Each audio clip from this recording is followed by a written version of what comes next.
శ్రీ గురుభ్యో నమః. శ్రీ సమర్థ రామదాస విజయం అధ్యాయం 8. ఓం గం గణపతయే నమః. ఓం శ్రీ సరస్వత్యై నమః. ఓం శ్రీ గురుదత్తాత్రేయాయ నమః. శ్రీరామ జయ రామ జయ జయ రామ. గురు అనుగ్రహం. శ్రీ నిత్యానందులు తిరిగి ఇలా ప్రబోధించారు. విద్యాసాగర, జగదోద్ధారణ కొరకు భూమిపై అవతరించిన మహాత్ములెందరో వేరువేరు సాధనా మార్గములను అవలంబించి తమ కార్యనిర్వహణ చేసినారు. కానీ అందరూ ఒక్క విషయమునందు మాత్రము ఏకీభావమునే పొంది ఉన్నారు. అదియే సద్గురువుని ఎంచుకొని శుశ్రూష చేసిన తర్వాతనే ప్రపంచమునకు సేవలందించే సాంప్రదాయము. తాము పూర్ణపురుషులై ఉండి కూడా జనులకు ఆదర్శప్రాయముగా ఉండగలందులకై తాము స్వయంగా సద్గురువులను ఆశ్రయించి సేవించి విద్యలను అభ్యసించినట్లు వారి చరిత్రలు స్పష్టం చేయుచున్నవి. శ్రీరామచంద్రమూర్తి అవతార పురుషుడైన వశిష్ఠ మహర్షి వద్ద గురుకుల వాసం చేసి గురు శుశ్రూషలు చేసి విద్యనభ్యసించినాడు.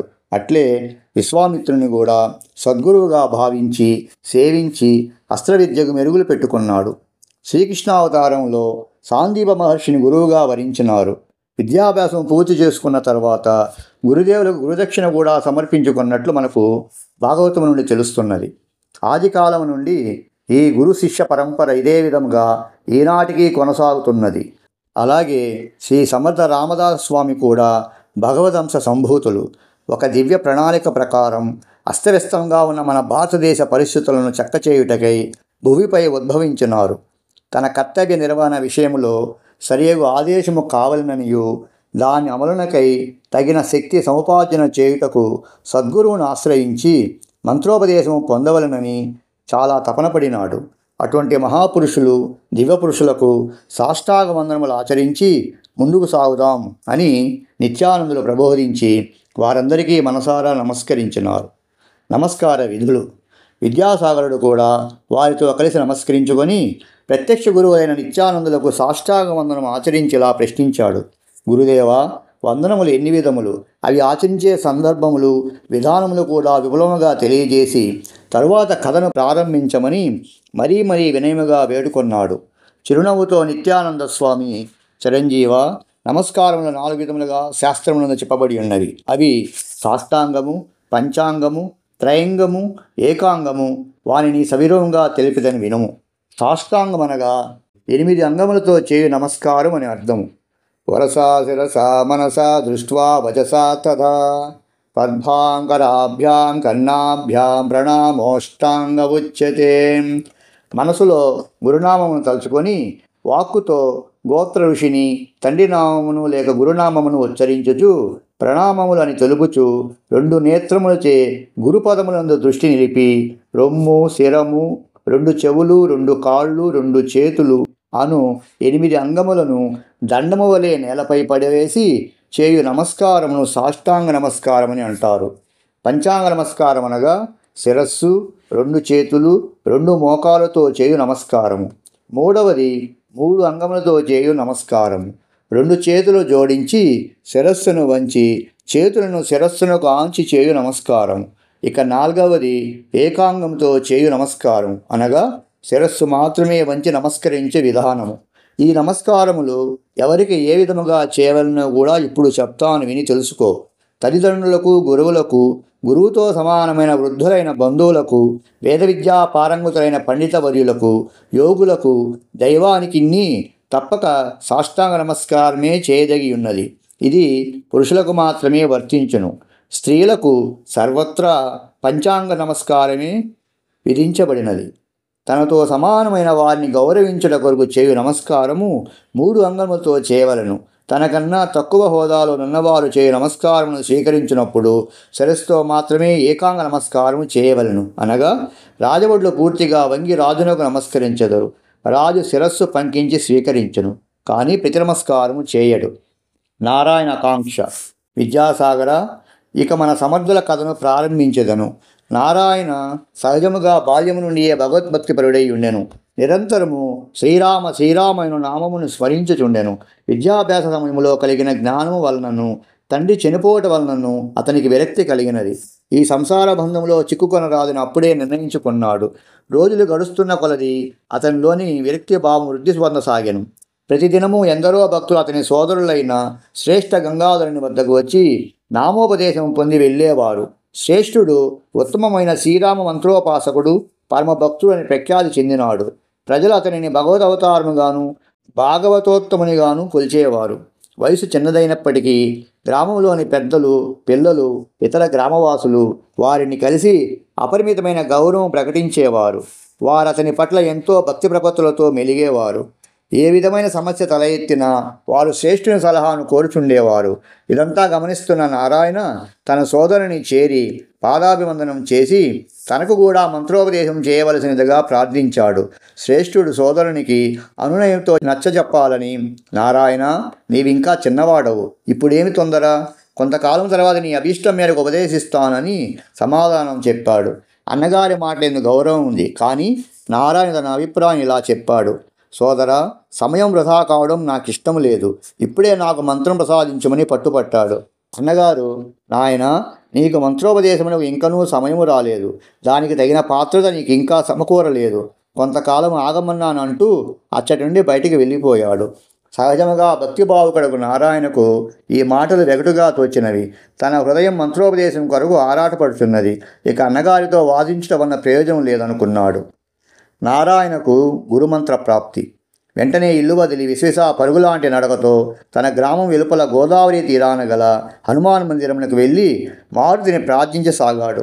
దీక్షతో తీవ్రతర ధ్యానంలో కూర్చున్నాడు. కొంత సమయం తర్వాత ఆంజనేయ స్వామి ప్రత్యక్షమై అతని తల నిమురుచూ, చిరంజీవి, ఏలనయ్యా ఇంత చింత, మంత్రోపదేశం కొరకు ఇంత తొందర ఎందుకు పడుతున్నావు? నీవు ఇంకా చిన్నవాడవు, కొంతకాలం ఓపిక పట్టు, సమయం ఆసన్నమైనప్పుడు ఆ ప్రభువు తప్పక అనుగ్రహించుతారు అన్నాడు. నారాయణ వెంటనే స్వామి పాదాలను గట్టిగా పట్టుకొని, తండ్రి, నాకు సమయం వృధా కావడం ఇష్టం లేదు. నా హృదయం మంత్రదీక్షకై వేగిరపడుచున్నది. ఏమి చేస్తున్నా ఈ చింత నన్ను వేరడం లేదు. స్వామి, నాపై కరుణతో మంత్రదీక్ష ఇప్పించండి. కాలాన్ని వృధా చేసి ఆగే ఓపిక నాకు లేదు. నేను అంతకాలం ఆగలేను స్వామి అంటూ ప్రాధేయపడినాడు. తన సోదరుడు ఎందరికో మంత్రోపదేశం చేస్తున్నాడు, తనకి మాత్రం చేయడానికి ఇష్టపడలేదని బాధపడినాడు. అది చిన్న వయసులో మంత్రదీక్ష కొరకు ఇట్లు కన్నీరు మున్నీరుగా విలపిస్తున్న నారాయణను చూచి మారుతి హృదయం ద్రవించింది. ఆ చిన్నవాని ఆవేదన, నిశ్చలమైన భక్తి, నిర్మల హృదయాన్ని చూచి, ఈ బాలుడు నా అంశతో జన్మించినవాడు, జగదోద్ధరణకై అవతరించినవాడు, ఇతనికి కలిగిన శుభేచ్ఛను అభివృద్ధి చేయాలి అని యోచించి శ్రీరామ ప్రభువును ప్రార్థించాడు. శ్రీరాముడు అవ్యాజ కరుణాపూరితుడై వెంటనే దర్శనమిచ్చాడు. మారుతి ప్రభువునకు నమస్కరించి, ప్రభు, ఈ చిన్నవాడు మీ సంకల్పముతో నా అంశతో జన్మించినవాడు, ధర్మ సంస్థాపన వరకు మీచే నిర్దేశించబడిన జీవి. తండ్రి, దయతో తమడు స్వయంగా ఇతనికి మంత్రదీక్షను ప్రసాదించవలను, శరణు శరణు అంటూ ప్రార్థించాడు. ఆ దర్శనముతో నారాయణ పులకించినాడు. సంభ్రమాచర్మలతో ఆ దివ్య పురుషుని రూపాన్ని దర్శించాడు. ఏమి కోరవలనో తెలియక అలాగే చూచుచుండగానే శ్రీరాముడే వానిని తన ఊరిలో కూర్చుండబెట్టుకున్నాడు. అతనిపై కృపాదృష్టిని సారించాడు. శ్రీరాముని హస్తస్పర్శకు తల్లి తండ్రి ప్రేమలు కూడా సాటి రావనిపించినది నారాయణకు. శ్రీరాముడు అతని తలపైనను వెన్నుపైన నిమురుచూ శ్రీరామ జయ రామ జయ జయ రామ అను దివ్యమైన త్రయోదశాక్షరి మంత్రమును ఉపదేశించి దీవించినాడు.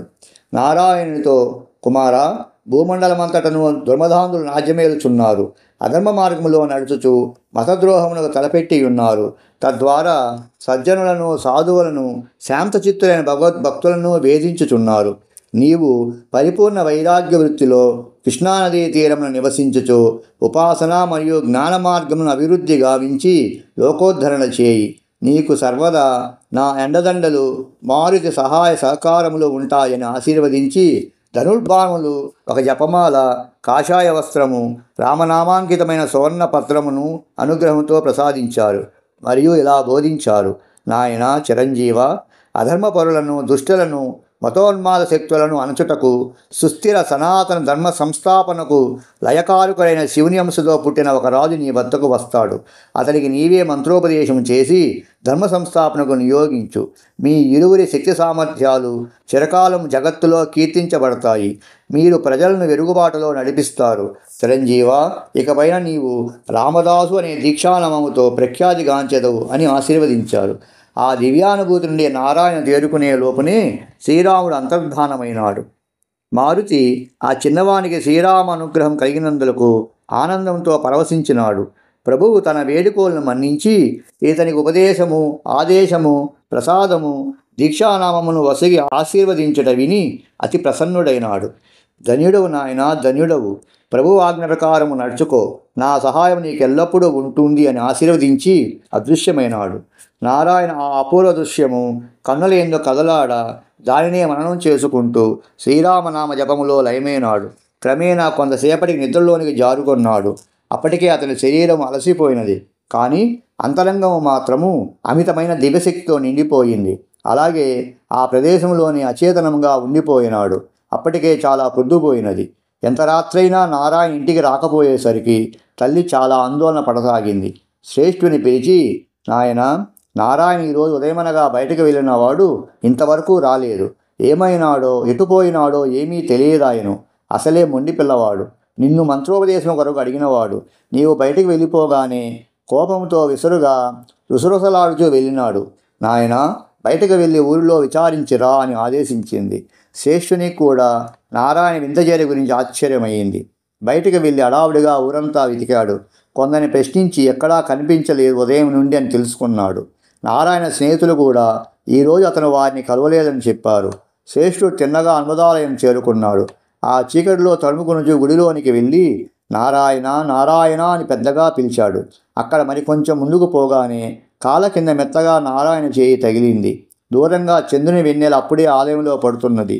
వంగి చూసేసరికి అక్కడ నారాయణ శ్రీరామ శ్రీరామ అంటూ పలవరిస్తున్నాడు. అతనిని భుజాన ఎత్తుకుని ఇంటికి వచ్చినాడు. నారాయణ చేతిలో జపమాల, ధనుస్సు, కాషాయ వస్త్రము, రామనామాంకిత స్వర్ణపత్రము ఇవన్నీ చూస్తూ తన తమ్మునికి శ్రీరామ అనుగ్రహం కలిగినది అర్థమైనది. అలాగే ఇంటికి తీసుకుని వచ్చి తల్లికి అప్పగించాడు. తమ్మునికి కలిగిన అదృష్టం తల్లితో చెప్పాడు. ఆమె అపరిమితానందమును పొందుచూ పరవశించినది. అంతలో నారాయణకు మెలకువ కలిగి పూర్తి జాగ్రత్త అవస్థ కలిగినది. జరిగినదంతా తన తల్లికి సోదరునికి వివరించాడు. వారు అతని పట్టుదలకు దీక్షకు మెచ్చుకొన్నారు. అది మొదలు నారాయణ అల్లరి పూర్తిగా మాని ప్రతిదినము అనుమదాలయంలో కూర్చొని జపం చేస్తూ మారుతితో ఆధ్యాత్మిక చర్చలు చేస్తుండేవాడు. ఇలా రోజుల తరబడి సాగినది. తిండి తిప్పలు అసలు పట్టించుకోకుండా నిత్యము సాధనతో గడిపేవాడు. ఎప్పుడో ఇంటికి రావడము, ఏదో తినడము, తిరిగి ఆలయానికి వెళ్ళిపోవడము చూస్తూ తల్లి ఎంతో బాధపడేది. గ్రామంలోని వారందరికీ నారాయణ ప్రవర్తన ఆశ్చర్యాన్ని కలిగించింది. అందరూ అతనిని శ్రీరామ అనుగ్రహం పొందినవాడని తెలుసుకున్నారు. గ్రామంలోని వారందరూ అతనిని రామదాస్ అని కూడా పిలవసాగినారు. శ్రేష్ఠునికి ఇచ్చినంత గౌరవం ఇవ్వసాగినారు. శ్రేష్ఠుని వివాహం. ఇదిలా ఉండగా శ్రేష్ఠునికి వివాహయత్నం చేసినది తల్లి. బ్రాహ్మణులను పిలిపించి మంచి ముహూర్తం నిర్ణయింపజేసింది. చక్కని బ్రాహ్మణ కన్యని వెదికి అత్యంత వైభవముగా వివాహం జరిపించారు. శ్రేష్ఠుని శిష్యులు, వారి బంధువులు, చుట్టుపక్కల గ్రామాల వారు అందరూ ఆ వివాహానికి వచ్చినారు. అందరూ ఎనలేని ఆనందాన్ని పొందారు. వధూవరులు చూడముచ్చటగా ఉన్నారన్నారు. వధువు సాక్షా లక్ష్మీదేవి వలె ఉందన్నారు. తర్వాత అందరూ రేణుబాయి వద్ద సెలవు తీసుకున్నారు. ఇంత హంగామా జరుగుతున్నా నారాయణ ఈ శుభకార్యంలో ఎక్కువగా పాల్గొనలేదు. అతనికి ఈ తంతు మీద ఏమాత్రమూ ఆసక్తి లేదు. ఎక్కువ సమయం ఆలయంలోనే గడిపేస్తూ ఉన్నాడు. ఇలా కొంతకాలం జరిగిపోయింది. ఒకనాడు తల్లి నారాయణతో ఇంటి పట్టున ఉండి అన్ని వ్యవహారములలోనూ అన్నకు చేదోడు వాదోడుగా ఉండమని కోరినది. విద్యాసాగర, నారాయణ వలెను నీ వలెను చిన్న వయసులోనే సద్గురువు మంత్రోపదేశము లభించినచో మంత్రజపమునకు అనువుగా నుండి చక్కగా సాధన చేయవచ్చును. కొంతమంది చిన్న వయసులో మంత్రదీక్షలు తీసుకొనక వయసు పైబడిన తదుపరి గురుమంత్ర దీక్షను పొందవలని భావించెదరు. కానీ దానివలన ప్రయోజనం లేదు. వారికి మంత్రజప సాధన సవ్యముగా సాగదు. సాంసారిక ఇబ్బందులు కొన్ని, శారీరక ఇబ్బందులు కొన్ని అవరోధాలుగా నిలుస్తాయి. బాల్యమునందే మంత్రదీక్ష పొందిన వారు అక్షర లక్షల జపము చేయగలుగుతారు. బాల్యమునందు మనసు ప్రశాంతముగా నుండి శారీరక రుగ్మతలు లేకుండా ఉంటారు. అయితే తోటివారితో ఆటపాటల యందు మనసు లగ్నం చేయకపోవడం చేత అందరిలో కలవలేక వేరుగా ఉండుట జరుగుతుంది.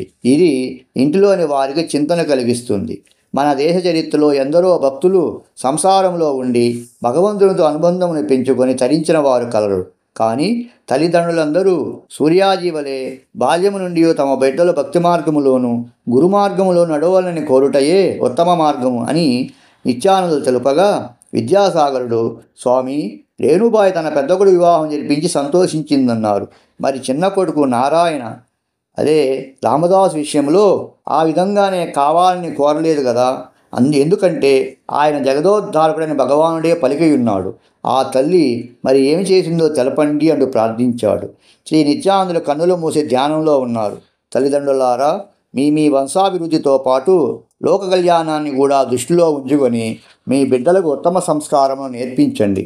మీ బిడ్డలు 10 మందికి తోడ్పడుట, సమాజ హితకార్యములలో పాల్గొనుట, సేవాభావముతో నుండుట, సంఘీభావముతో నుండుట, రోగుల పట్ల నిస్సహాయుల పట్ల జాలిపడుట, సామూహిక సత్కార్యముల్లో పాలు పంచుకొనుట, దైవ కార్యాల పట్ల ఆసక్తితో నుండుట, గురువుల పట్ల పెద్దల పట్ల గౌరవ ప్రపత్తులు కలిగి మెలుగుట, ఇవన్నీ ఉత్తమ సంస్కారములు అనబడును. ఇందులో ఏ కొన్నింటిని కలిగి ఉన్నప్పటికీ వారు క్రమంగా సన్మార్గమందు పయనించి వంశానికి సత్కీర్తిని సంపాదించగలరు.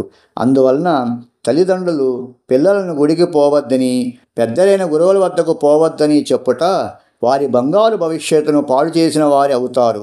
రండి, నామస్మరణ చేయండి.